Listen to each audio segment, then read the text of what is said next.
Hey guys, it's Paper Bear, and today I'm bringing you something a little bit special, at least to me. Not only the game, but also for the segment that we're doing. Whenever I started, not too long ago, I said that the majority of my videos, at least starting out, would be 30-minute to hour-long segments, short little snippets of games, little slices of gameplay, unless requested otherwise. But today I'm going to bring you something. I'm going to bring you a game that is a little shorter and I felt would be really just perfect for a full playthrough. So today, as you can see by the title on the book, we're going to be doing the Unfinished Swan. The Unfinished Swan's a really great small indie game. It's pretty small. You could probably play it in a sitting, and that's what we're going to be doing today. So let's get going. I'm playing it on the PS4.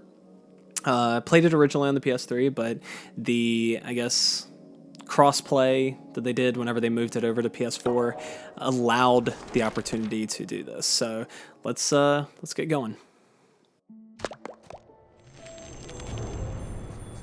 Monroe's mother had always been much better at starting things than finishing them. When she died, she left behind over 300 canvases, not one of them finished, along with Monroe, who felt pretty unfinished himself.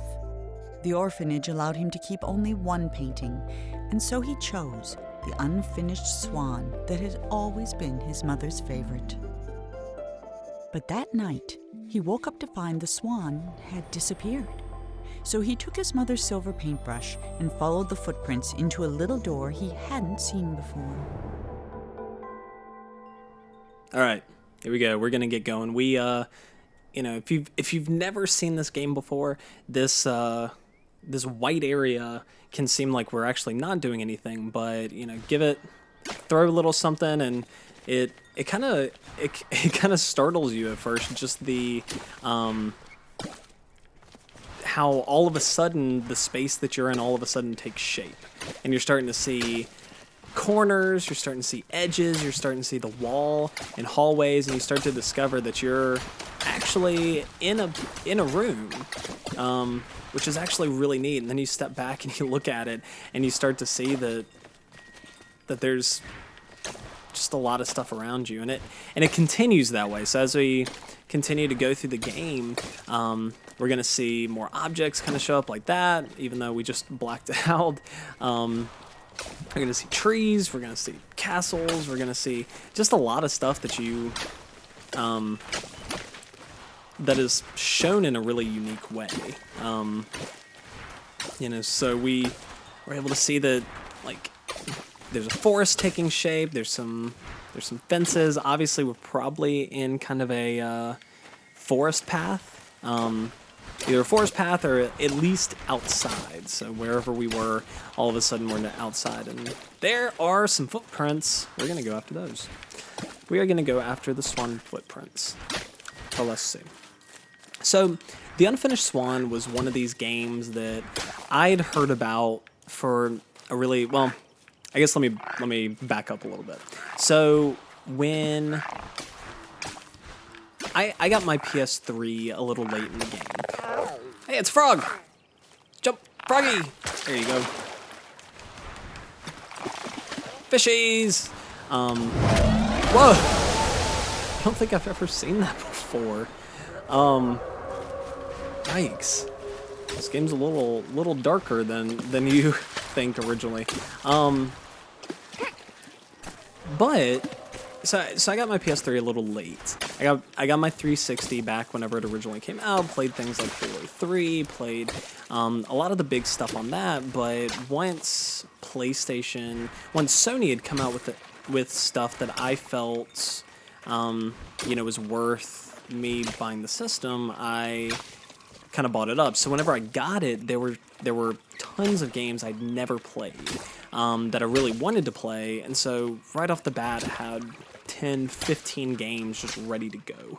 Games that had been out for a little while, and around that time, I guess maybe a little later, games like this, Fat Princess, Journey were coming out. These kind of smaller games that people were really raving about, just giving great reviews, great, just, everybody was just over the top about them. But, and I think I remember at the time they had deals with PlayStation Plus. You know, like you could get it for a little cheaper, and I had all these games that I wanted to play and didn't know anything about these. Like I didn't know what Unfinished Swan was. I didn't know anything about it, so I opted to play the big AAA titles like Uncharted and Ratchet and Clank and Infamous and Killzone and things like that. And so the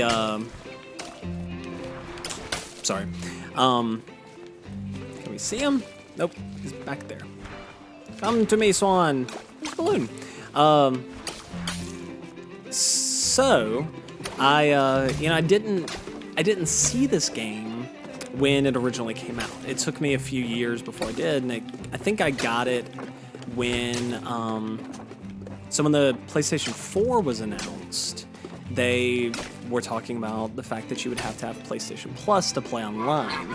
And I think I remember that E3 just downloading PlayStation Plus. I was like, you know what? They have this great free download program. And if I get it now, I can kind of jump on that, and I'm going to end up getting it eventually, so I might as well.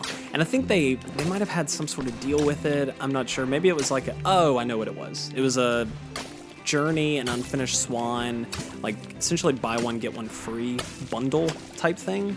And so I jumped on that and got that. And so really just kind of, what is this? It's a rooster! Chicken. Might be a rooster. I don't know. I don't know I'm from the South, but I don't know my farm animals very well. But yeah, so I played this game a little later. Didn't play this game until maybe a couple of years ago, but whenever I did, it easily became one of my favorite games on the system. You know, I come from a writing background and an art background and music background too, and so games that just have these beautiful scores, beautiful art styles, a lot of just charm to them, really kind of set me on fire, just kind of like really get me excited, and help me to just like really get extremely immersed into a game. Let's fill that out a little bit. Where are we? What are we doing? So I've been talking about all of that stuff, so let's actually dig into the game a little bit. So the game, as you saw from the beginning, is about a little boy, I think his name Monroe, who loses his mom, who never finishes paintings, and, you know, enters into this space where, you know, it's kind of interesting, like, you're kind of not finishing anything either. You're going around, you're taking her paintbrush, you're flinging paint everywhere. Got one! Did it. And you're kind of filling out this environment trying to find her. Well, not trying to find her, she passed away, but you're trying to find this painting. Figure out why this painting did what it did, how it went through or how it stepped out of its like painting in the first place, and what that's about. So you know, we find this little place, and The king was young, arrogant, and amazingly talented. He was convinced no color existed that was good enough for his garden, so he left it white. While he pondered how to create some new colors, his kingdom began attracting settlers, and soon he found himself with bigger problems. you know, I don't blame the king. You know, I have a lot of trouble. Like I said, I come from kind of an art background and a writing background, and I have a lot of trouble with color. You know, a lot of times I just prefer to leave pencil sketches and inks and stuff like that, because I feel like it's a better representation of the idea that I'm trying to get than if I were to add color and shades and stuff to it.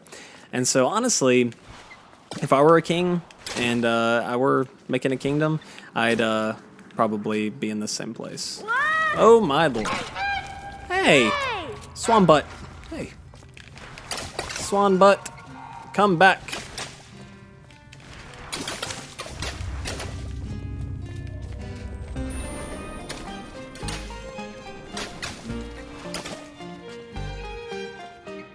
Alright.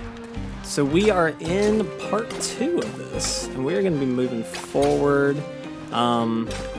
See where we go. Aha! Okay.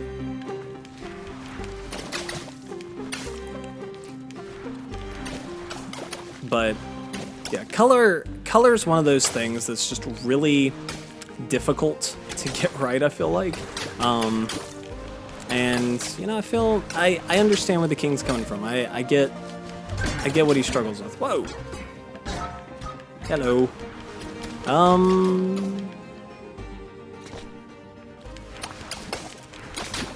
I get where he's coming from.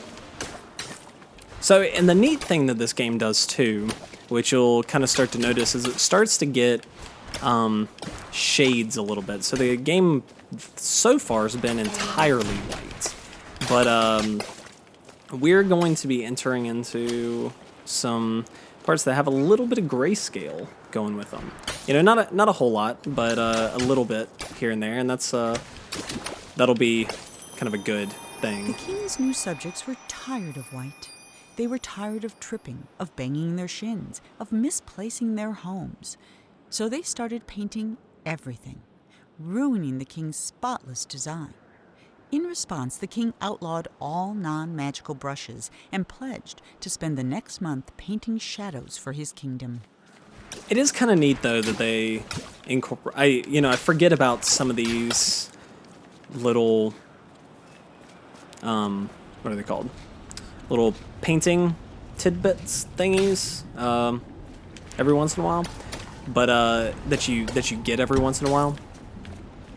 But it's kind of neat that they do explain why everything's the way. Hey, we saw that thing earlier.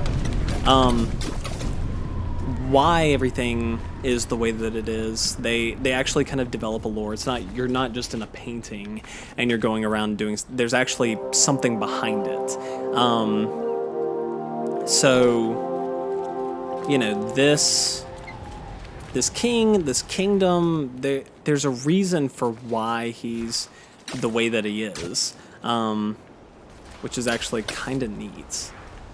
So it's a lot, it's a lot less important at this point that we throw paint everywhere. In the beginning, the paint kind of functions as a... Whoa, what is this? Oh yeah, I've seen this before. I was going to say I don't think I've ever seen this place before, but I think you have to. I don't think there are a lot of side areas. Oh. Whoa. Oh, that's telling me where it is. So... Oh, that's where we were earlier. So I guess maybe that's one that I missed? I don't know. Nope, got it! Okay. Tiny balloon then.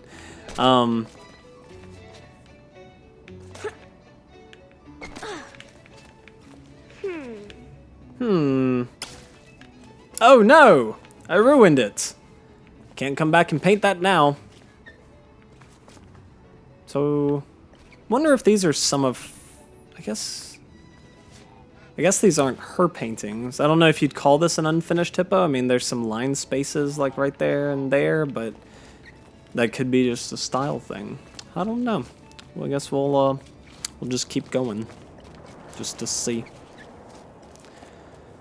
And there's the kingdom. Whoa! Whoa!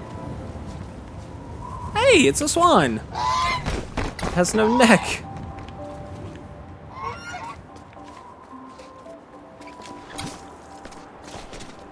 But yeah, at about this point,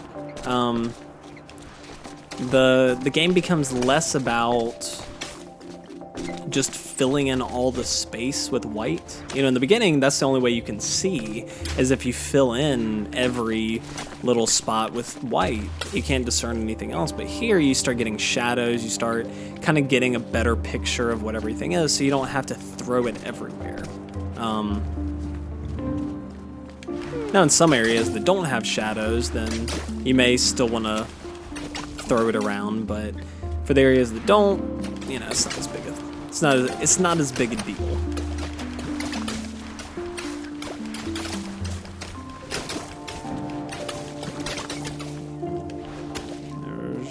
Where are we going?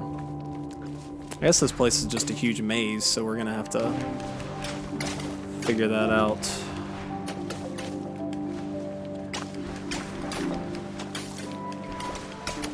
It is, you know, I really like the games that take, well, I guess that's not where we're going. Anyway, I really appreciate the games and really enjoy the games that take good care and use like a lot of innovative techniques and ideas to create a world and create an environment that suits, whether it's their budget or, you know, their team or whatever. Hold on a second, we gotta look at this. The labyrinth was designed to be beautiful, and it was. It was not designed to be practical, and it wasn't. Whole families got lost for weeks at a time, mail took months to arrive, and many worried a labyrinth of this size was bound to attract dragons. Eventually, the complaints grew so loud even the king couldn't ignore them. And there's like a kraken in the back right there. Right there, there's a kraken tentacle. But just, you know, what is this? Who are you?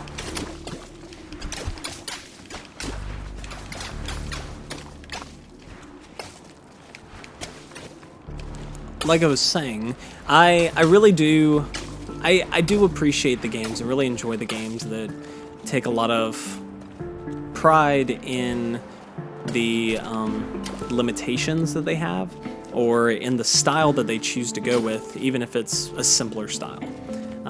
So this, you know, they have very bare, very simple environments, and but they take a lot of care to make it very unique. They don't just skimp out. They run with it. They give it a story. They do exactly what they intend to do and create something that they really want to see created. Even if they don't have everything that they want. Even if it's not a, you know, fully realized, even if all these walls aren't fully realized bricks and all this kind of stuff, even if they're just flat. Where am I going? I don't know. Throw paint, help me! Help me! Over here. Maybe. Let's see. There we go. So I'm just trying to find. I think they can go in here. There we go. Now where are we? Where are we now? Wow. That seems unrealistic. I don't believe that we were that high up at one point. Let's go see this thing over here. The king was so frustrated with the messy, demanding people of his kingdom that he decided to start over. One morning he painted a boat and set off to find the perfect spot. He told himself he'd come back someday to finish what he had started, but of course, he never did. Aw, that's kind of sad. Sad for the people. I mean, I guess sad for him too, but sad for the people and that they lost their king and he never came back to them. So, let's see. Look at the telescope. Hey, it's a balloon. Oh no. I'm close to this balloon. I don't know that I want that balloon. How did we move so far? So quickly? Alright. Well, I think what we're going to do is we're going to end part 1 of this video with right before this balloon ride. I don't know where the balloon's going to take us. Not even kidding about that. I don't remember at all. But we're going to take this ride, and part 2 will come out on the other side. All right. See ya.